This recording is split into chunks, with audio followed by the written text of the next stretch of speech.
The polls didn't predict it, but in the end, Jeremy Corbyn's Labour Party got absolutely creamed in last week's British elections. Parts of the country that had reliably voted Labour for generations suddenly went for Boris Johnson's Conservatives. It was Labour's worst defeat, the left's worst defeat since the elections of 1935, more than 80 years ago. Stinging doesn't begin to describe Britain's rejection of the left.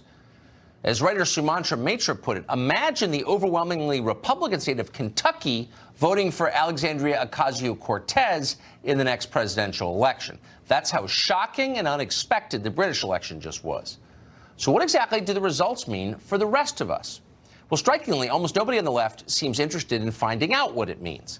In a long analysis for The New Yorker, for example, British writer John Cassidy concludes that Labour lost the election because Jeremy Corbyn just wasn't a very talented politician. That's his explanation. And yet, in the very same piece, Cassidy cites a series of polls showing that Labour's economic program remained popular. But wait a second, that's confusing. If voters preferred Labour's policies on pocketbook issues, and apparently they did, why did they refuse to vote for Labour on Election Day? American liberals don't want to ponder that question or consider its implications for them and the 2020 election. Time magazine spoke for many on the left when it ran a piece entitled, "Does the UK election hold lessons for the Democrats?" Not exactly, experts say. In other words, say the experts, stop thinking so much. Everything is fine. And by the way, anyone who disagrees with that is a racist. Okay. But before we move on to the next topic, let's hear from someone who might know the answer. A lifelong Labour voter who decided to reject the Labour Party this year. His name is Paul Embury. He's a fireman from London and a longtime union activist. Embury just wrote a fascinating article explaining why Labour lost, his party, why he didn't vote for them this time. As you listen to these quotes, ask yourself if any of this sounds familiar to you as an American. Embury begins by pointing out that last week's election results may have shocked the media, but they, quote, come as no surprise to anyone who was paying attention and wasn't blinded by ideology or fanaticism. Some of us had long warned that working-class voters across post-industrial and small-town Britain were becoming increasingly alienated from the party, but we were banging our heads against a brick wall. The woke liberals who now dominate the party didn't listen to us. They believed that constantly hammering on about economic inequality would be enough to get Labour over the line. In doing so, they made a major miscalculation. They failed to grasp that working-class voters desire something more than just economic security. They want cultural security, too.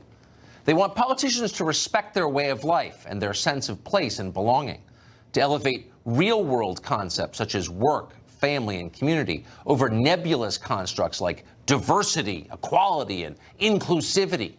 By immersing itself in the destructive creed of identity politics and championing such policies such as open borders, Labour's placed itself on a completely different wavelength to millions across provincial Britain, without whose support it simply could not win power.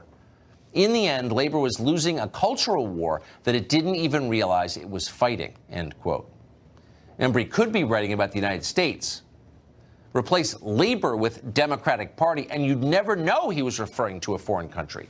It sounds exactly like what's happening here. Embury goes on about what must be done to fix his party. Quote, if Labour is to again be the party of the working class, it must undergo radical surgery. It must somehow rediscover the spirit of early Labour tradition that spoke to workers' patriotic and communitarian instincts and offered them a natural home. It must exploit that sweet spot in British politics that marries demands for economic justice with those for cultural stability. It must move heaven and earth to reconnect with voters in Britain's hard-pressed post-industrial and coastal towns who looked on bewildered as their communities were subjected to intense economic and cultural change, sound familiar, and felt that Labour was indifferent to their plight. It must rekindle a politics of belonging, built around shared values and common cultural bonds. And crucially, it must be unremittingly post-liberal in perspective and policy development. But to achieve any of that, Labour must stop treating the traditional working class as though they were some kind of embarrassing elderly relative. It must learn to respect those who, for example, voted for Brexit, those who oppose large-scale immigration, those who want to see a tough and effective justice system, those who feel proud to be British, those who support the reassertion of the role of the family at the center of society, those who prefer a welfare system to be based around reciprocity, something for something, rather than universal entitlement. Those who believe in the nation state and do not obsess about multiculturalism or trans rights. Such people were once welcomed by the Labour Party and felt entirely comfortable voting for it. But now, so many of the party's activists look upon these voters as if they were a different species altogether. And the price has been paid in millions of lost votes. End quote. So there you have it. Patriotic, practical, tolerant, but skeptical of change for its own sake. That's how Embry describes traditional labor voters. He could be writing about the middle class in virtually any country in the world. Normal people are pretty much the same wherever you go. They believe in laws and borders and traditions and families. They think men and women are different. They consider heroin more dangerous than carbon emissions. They believe in God. At the same time, they're not libertarian on economic matters. They tend to be distrustful of finance, for example. They know the downside of debt. They're the ones making the interest payments. They're not eager to cut entitlements either. They very often rely on those entitlements. When the costs of gasoline and healthcare and education go up, they are the first to feel the pain. These aren't people who are going to lecture you about the glories of entrepreneurship or lobby for capital gains tax cuts. These are people who work for wages, not dividends.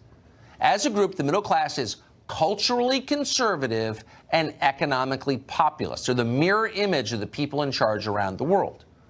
And a politician who bothered to learn that, who cared enough to represent their views, would be elected in a landslide in America as in Great Britain.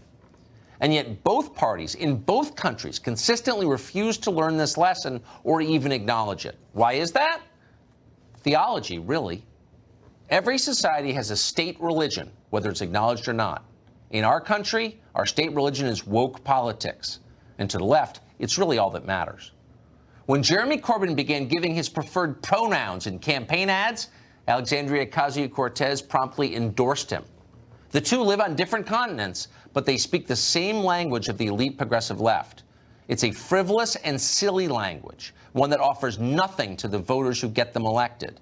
And that's why those voters are abandoning the elite left in Britain and here. You just saw it happen with the Labour Party. And at this rate, you will see it happen in our country come November.